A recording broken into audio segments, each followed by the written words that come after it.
Hello everyone, I'm Eileen and I'm about to share with you one of my presentations from the second Australasian Mental Health and Higher Education Conference.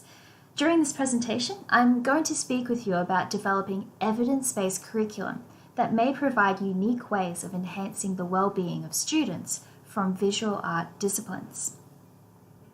So for this presentation, I'm going to split it up into 3 sections. First, I will discuss the research literature that outlines factors influencing the mental health and well-being of art students. In part 2, I will explore ways that curricula have been reconceptualized to respond to and protect the mental health of university students from specific disciplines. As we will find, there's little research literature that provides such unique intervention for visual art students, which will bring us to part 3 of the presentation. Here, I will briefly explain how I seek to represent the voices of Australian visual art students through my PhD research, which seeks to provide a needs assessment of visual art students to guide future reform of art curriculum. Alright, so before I begin, I will first clarify some of the terms that I'm going to be using through the presentation. You might notice that I refer to both well-being and mental health and resilience throughout my talk. Drawing from the World Health Organization definition, I refer to mental health as a state of well-being. I refer to resilience as a process of negotiating for and navigating to the resources that people might need to bounce back from and potentially even thrive through hard times. By applying a positive psychology framework and using the PERMA model developed by Seligman, I define well-being as a construct that moves beyond a person's self-described version of feeling positive, beyond that to their sense of engagement in life, of meaning, of having good relationships and experiencing accomplishment. With this in mind, well-being can be described as so much more than just a lack of disease or infirmity. Instead, it's a way of thriving regardless of a person's current situation in life. During the presentation, I categorize arts into performing and visual arts. Looking at the Australian Bureau of Statistics definition, I have categorized art disciplines like music, acting, dance, and opera into the performing art disciplines, whereas visual arts can include disciplines like painting, photography, digital art, textiles, etc. Now later on in this presentation, I'm going to specifically refer to visual art students who are enrolled in Australian universities, so please do keep these definitions and categories in mind. Now, to start my review of the literature in this part, I'd like to first pose a question to you regarding creative therapy and creative practice. Okay, so last year I had the pleasure of talking about my research with some other attendees. I admit at the time I was still discovering ways to best communicate what my research was about. But I noticed from these conversations how quickly people thought I was researching the benefits of creative therapy for art students. So this isn't the case for my research, but I can understand how it's a valid response. Our Australian government, for example, acknowledges how art practice contributes to the well-being of Australians. The research literature also indicates how creative practice can be therapeutic. However, there is also research literature that indicates how art practitioners and art students can experience high levels of mental ill health. Why? Well, practicing art as a therapy and art practice as a job are very different in substance. Today, I'm not going to focus on the art therapy, but I would like to explore the literature regarding art practice to further understand the types of challenges visual art students might encounter when they're studying at university. In the literature, we have been informed of various challenges that can influence the mental health of university students in general. Some of these factors have been listed here on the slide. it may be due to these challenges and others that students can experience high levels of mental health problems than those who are not enrolled in university. I guess the point that I'd like to make here is that university students completing art degrees can experience similar challenges to other university students, and perhaps they can experience challenges that are more unique to their creative practice. In 2014, Seton and Troughton describe how art students can provide artistic expression that is formed through their own unique experiences and self-reasoning. However, the voice of art students might be stifled, marginalized, or self-silenced by barriers within what Thomas and Chan describe as the organizational structure and culture of higher education. Art students in higher education can draw from their raw emotions and aspects of their private life to create their art. There is also evidence in the research literature that suggests artists see their personal identity as inherently linked to their work. This may make critique of students' artwork difficult, particularly if they haven't learned how to cope with harsh criticism. And unfortunately, some of the research literature also indicates concern regarding students experiencing ongoing harsh criticism, public bullying, or humiliating behaviours during their art degree. Australian art students considering a creative career may need to navigate their way through a society where stereotypes and myths still play a role in public perception. Artists who believe these types of myths might positively view and absorb assumptions that creatives are outsiders who are expected to express their vulnerability or even their mental health problems in their artwork. And under these circumstances, anxiety could be viewed by these artists as a creative energy that might be a stimulator for their creative process. Financial gain for the sake of art might be frowned upon because it deters artists from the passion of their creative expression. And artists that do have mental health needs might even hinder their treatment because they believe it will dampen their creative ability. Such understanding of artists' stereotypes may provide some insights for us into studies like these two here, that find art students indicate more mental health problems than other universities from different disciplines. Potentially, art students over-identify with mental health problems as a way of adopting role expectations. However, the strength of such stereotypes depends on whether or not the art student believes in or rejects it in the first place. It's possible that the extrinsic and intrinsic motivations of art students and also the type of art they practice will influence this decision. There is current Australian research that suggests art students perceive art practitioners as relatively misunderstood or marginalised.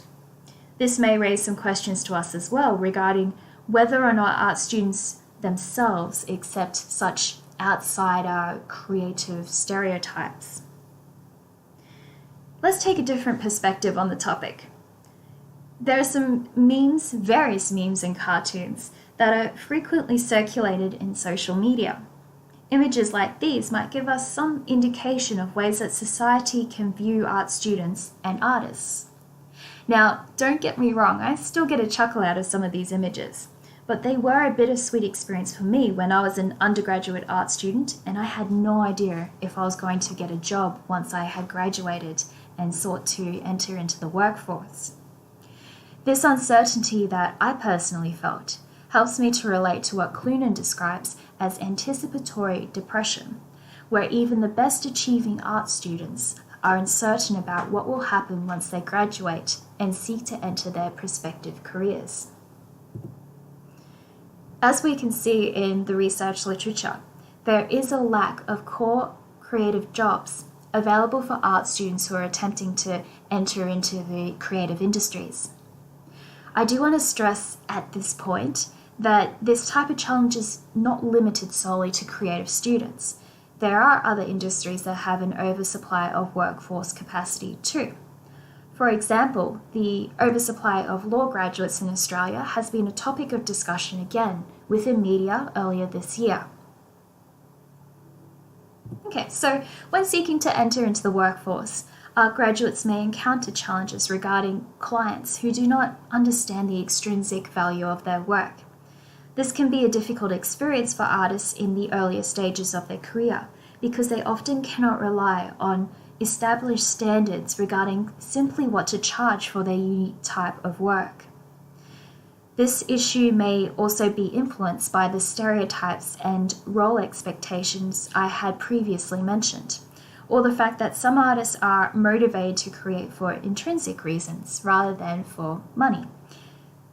This behavior, where art graduates may work for free or reduced rates, can reinforce the role expectations that people might have over artists.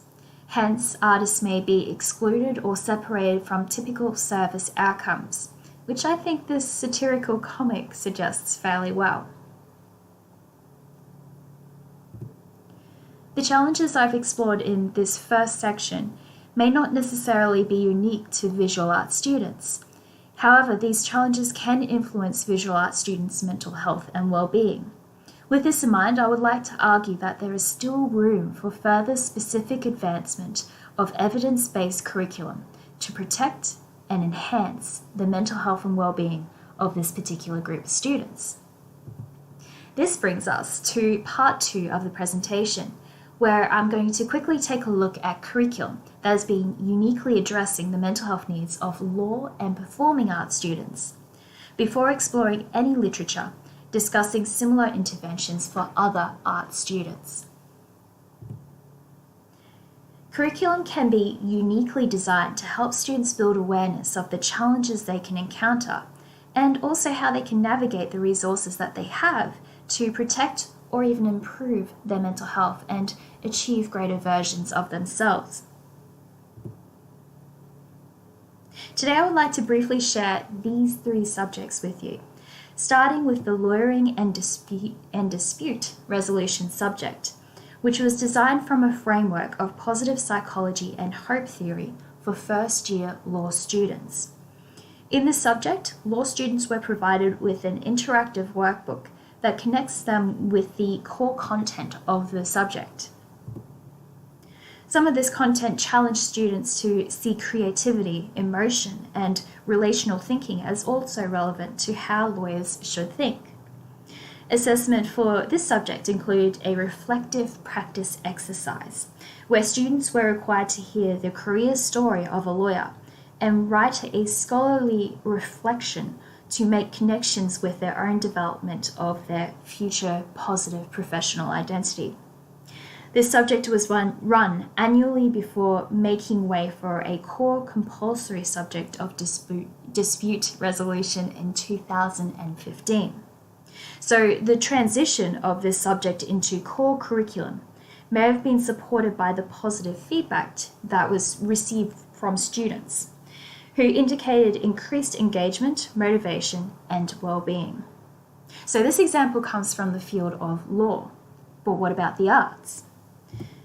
The research literature indicates that there are some examples of curriculum designed to enhance the well-being of performing arts students.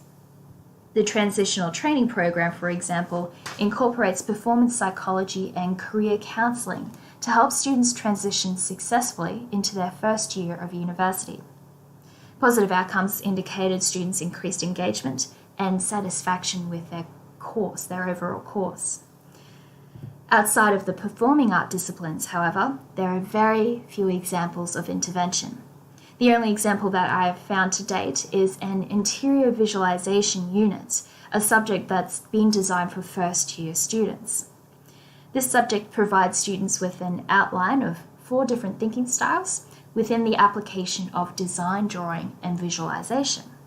Outcomes for this subject indicate students' improvement in conceptual processes of their work and the way they explain their thinking process, and also their sense of engagement with the content as well.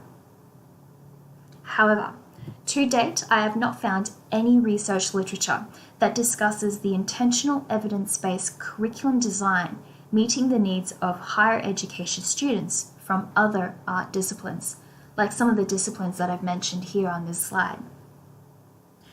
Also, I've noticed that there are limitations regarding research that has purposefully assessed the well-being and mental health needs of these art students to provide an evidence base for future intervention design.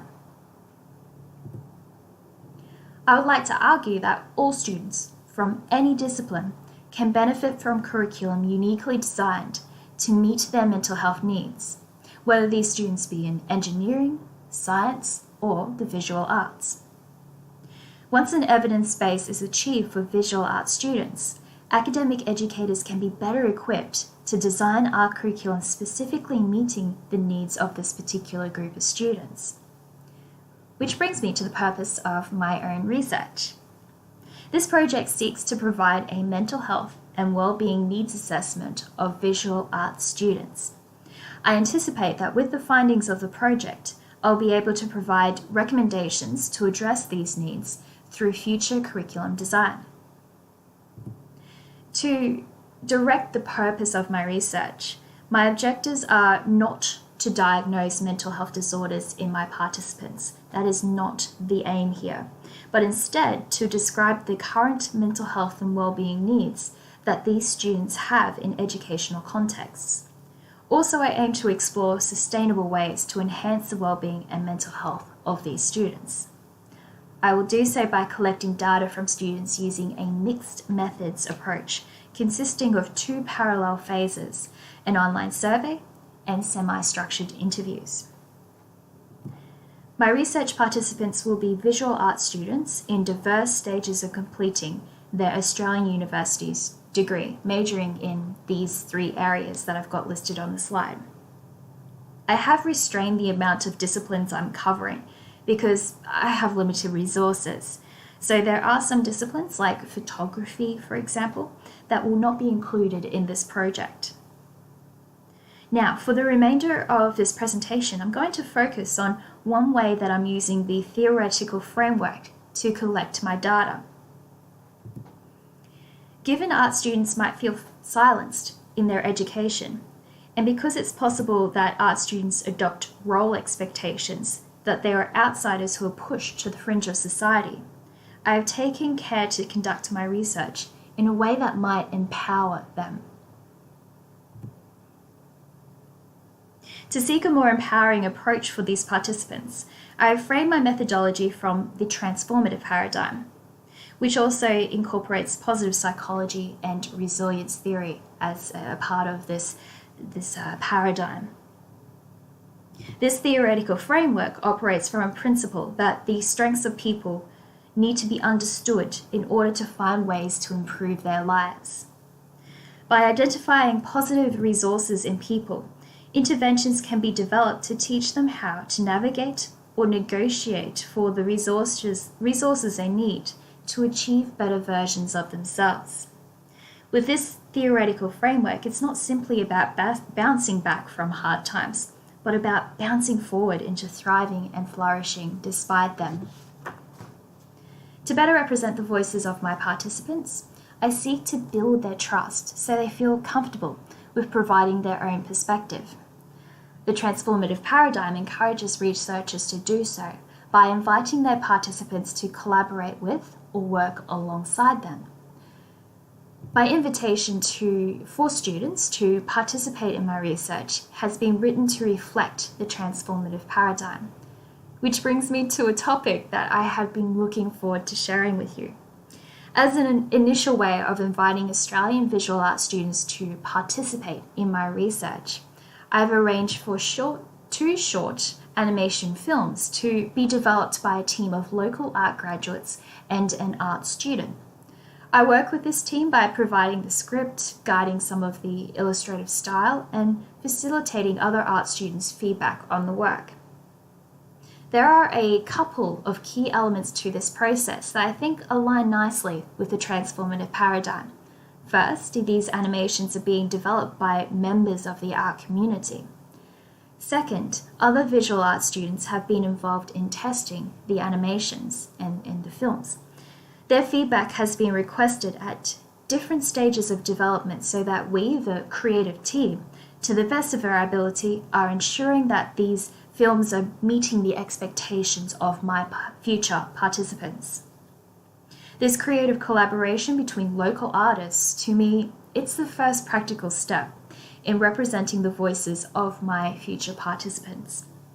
It can potentially help my participants feel more comfortable with sharing their perspective as well, which I think is vital if I want to provide an accurate evidence base for the future design of sustainable and effective well-being intervention. The future outcomes of successful preventative interventions that enhance visual arts students' mental health and well-being may be very positive. For example, enhanced well-being can positively influence visual arts students' academic achievements, including successful completion of their degree and their transition into the workforce. Such enhancement of mental health in students may shift the way they contribute to their workforce, which can ultimately provide transformation within the creative industries and other art communities. Okay, so if you are listening to this presentation, you may have already noticed there are a couple of animations and films on the website wellartist.org. So I hope you do enjoy them, and thank you very much for listening to this.